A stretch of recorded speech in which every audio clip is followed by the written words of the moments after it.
Hello বন্ধুরা, তো তোমরা সবাই কেমন আছো? আশা করি সবাই ভালো আছো। তো আজকে তোমাদের সামনে আরেকটা ব্লগ নিয়ে আসলাম। তো কলা গাছের সব পাশ দিয়ে গাছ বেরিয়েছে দেখতে পাচ্ছ।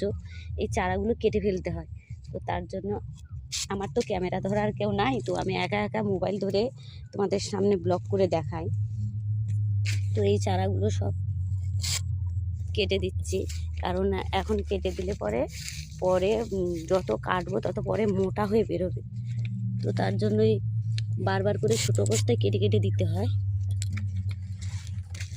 দেখতেই পাচ্ছ।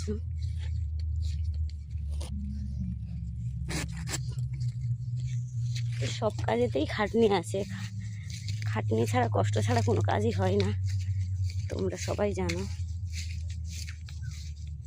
তো প্রত্যেকটা গাছের অনেকগুলো কাটা হয়েছে, তো অনেকগুলো বাঁচছিল, তো সেইগুলো আবার কাটতে হচ্ছে।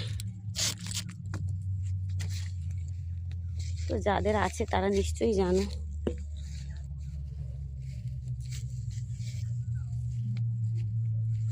এই দেখো, সব কেটে কেটে আবার মোটা হয়ে বেরোবে যখন, তখন রাখতে হবে। এখন সব কেটে দিতে হবে, তো তার জন্য এখন সব কেটে দিচ্ছি। দেখতেই পাচ্ছ তোমরা, দেখেছো কতটা রোদ্দুর।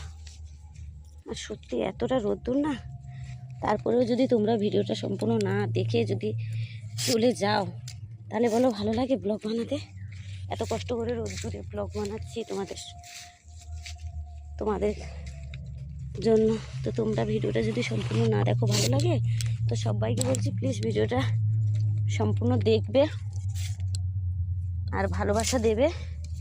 আমিও তোমাদের নতুন নতুন ব্লগ আপডেট দিতে থাকবো।